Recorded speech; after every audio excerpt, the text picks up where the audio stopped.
तो भाइयों लाहौल स्पीति ज़िले को जहाँ के लोकल ठाकुर जागीरदारों की जो जागीरें होती थी उसको मिलाकर इस ज़िले को बनाया गया था।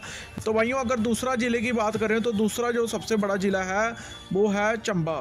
तो भाइयों चंबा का नाम चंबियाल राजपूतों को द्वारा बनाया गया था और जो वहाँ पर चंबियाल राजपूतों की रियासत थी जिनको चंबियाल और बहुत सारे नामों से और भी बुलाया जाता है। तो भाइयों किन्नौर जिला जो है वो रामपुर बुशाहर रियासत जो जदुवंशी क्षत्रियों की रियासत है, भगवान श्री कृष्णा जी के वंशजों की रियासत है, तो उनकी रियासत के हिस्से को काट कर ही इस ज़िले की स्थापना हुई थी। तो भाइयों उनकी रियासत का ही आधा हिस्सा इस ज़िले को बनाकर बनाया गया था। तो भाइयों अगले ज़िले की हम बात करेंगे शिमला।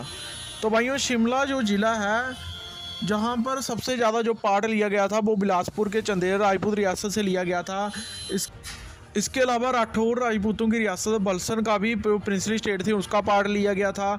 इसके अलावा उन्होंने पवार राजपूतों की जो रियासत रही बागल और बागत रियासत से भी कुछ, परिहार राजपूतों की रियासत रही कुमार सेन, और इसके अलावा कोटकाई का हिस्सा लेकर इस पूरे ज़िले की स्थापना की थी जो आज शिमला ज़िला कहलाता है। तो भाइयों इसके बाद हम बात करेंगे सिरमौर।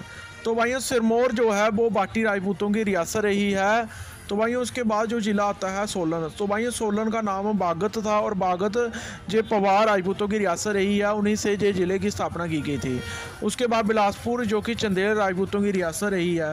ऊना का जो पुराना नाम जसवान था और इस एरिए में ज़्यादातर जसवाल राजपूतों की जसवान स्टेट आया करती थी।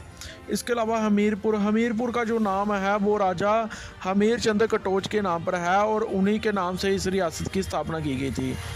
उसके बाद नंबर आता है कांगड़ा जो कि कटोच राजपूतों की रियासत रही है और कांगड़ा को कटोच राजपूतों की रियासत और बहुत सारे जो नूरपुर और बहुत सारी जागीरों को मिलाकर ये ज़िला बनाया गया था। उसके बाद नंबर आता है मंडी।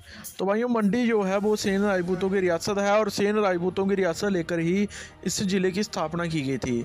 तो भाइयों उसके बाद नंबर आता है कुल्लू। तो भाइयों कुल्लू जो है वो चंद्रवंशी क्षत्रियों की रियासत रही है और ये जो है ये राजा गटोट कच्छ के डायरेक्ट वंशज है।